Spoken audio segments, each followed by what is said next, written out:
Hi guys, video में बात करेंगे JP power and Adani power के बारे में। गाइस, जैसा कि आपको पता है, हाल ही में इन दोनों को लेकर हमें चर्चा देखने को मिली। यानी कि अगर मैं कहूँ तो भाई जो जेपी पावर ने को मतलब अदानी पावर को जेपी पावर ने शेयर ट्रांसफ़र कर दिए। यानी कि फिलहाल एक बड़ी अपडेट आई है जिसमें जेपी पावर के जो शेयर होल्डर्स है, जो इन्वेस्टर्स है, वो भी खुश हो सकते हैं। साथ ही अदानी पावर में भी यहाँ पे चीज़ें अच्छी हो सकती है। सो किस तरीके से है वो हम इस वीडियो में समझेंगे। एंड इंपॉर्टेंट गाइस कि ये जो वीडियो है टोटली एजुकेशन पर्पस के लिए रहेगी। इसमें किसी भी तरह का प्रॉफिट लॉस या सेल बाय का जो रिकमेंडेशन है वो हम नहीं करेंगे। सो प्लीज़ अपनी रिसर्च जरूर करेगा इस, क्योंकि रिसर्च करके ही डिसीजन लीजिए, क्योंकि शेयर बाजार में इन्वेस्टमेंट जोखिम से भरा हुआ है। तो उन सारी चीज़ों को देखते हुए रिसर्च करना मिस मत करेगा। सो गाइस, बात करी जाए अदानी एंड जेपी पावर के बारे में क्या अपडेट है फिलहाल, तो आप यहाँ पे देखोगे कि दिवालियापन हो चुकी जयप्रकाश मतलब जेपी एसोसिएट ने जेपी पावर में अपनी 20% जो हिस्सेदारी है अदानी पावर को ऑफ मार्केट डील के जरिए ट्रांसफ़र कर दिए। यानी कि ऑन मार्केट डील के थ्रू ट्रांसफ़र नहीं की रही है, ऑफ मार्केट डील्स के थ्रू ट्रांसफ़र कर दी गई है। इस लेन देन के बाद जेपी पावर से जेपी एसोसिएट की जो हिस्सेदारी है वो अब शून्य हो चुकी है। एंड यानी कि अगर कहें तो अदानी समूह अब इसका जो नियंत्रण है वो हो चुका है। तो अदानी ग्रुप का यहाँ पे नियंत्रण हमें इस पे देखने को मिल रहा है।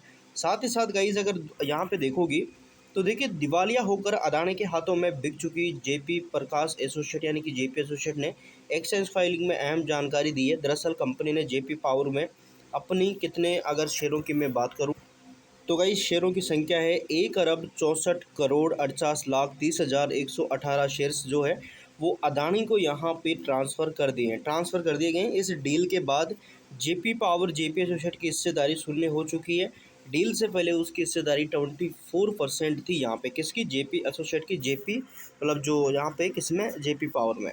तो गाइस एक्सचेंज में फाइलिंग में जानकारी दी है कि लेन देन सीधे शेयर बाजार यानी कि मार्केट से न होकर ऑफ मार्केट के माध्यम से किया गया है।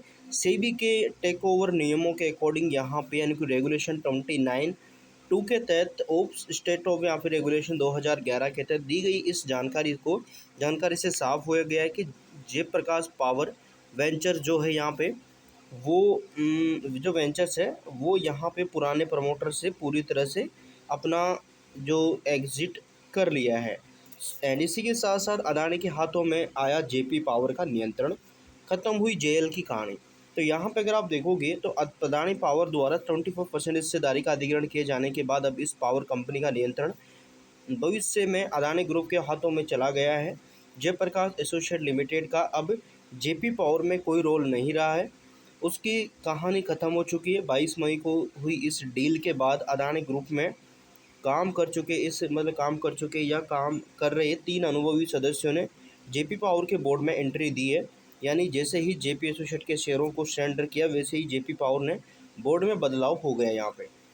एंड इसके बाद एक्सचेंज फाइलिंग में दी गई जानकारी के अनुसार प्रमोटर्स का ग्रुप का हिस्सा नहीं है।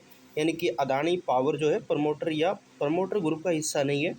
इस सौदे के बाद जयप्रकाश एसोसिएट के पास अब जेपी पावर वेंचर्स लिमिटेड में कोई भी इक्विटी या वोटिंग अधिकार नहीं है। इस बिक्री के परिणाम स्वरूप जयप्रकाश एसोसिएट ने अपनी हिस्सेदारी शून्य कर ली है। एंड इस सौदे से पहले जयप्रकाश पावर के पास देख सकते हैं वोटिंग का अधिकार था, एंड वो अब यहाँ पे शून्य हो चुका है। तो ये हमें यहाँ पे खबर देखने को मिल रही है। यानी कि एक बड़ी जो क्वांटिटी है वो ट्रांसफ़र कर दी गई है, किसको, अदानी पावर को। तो गाइस यहाँ पे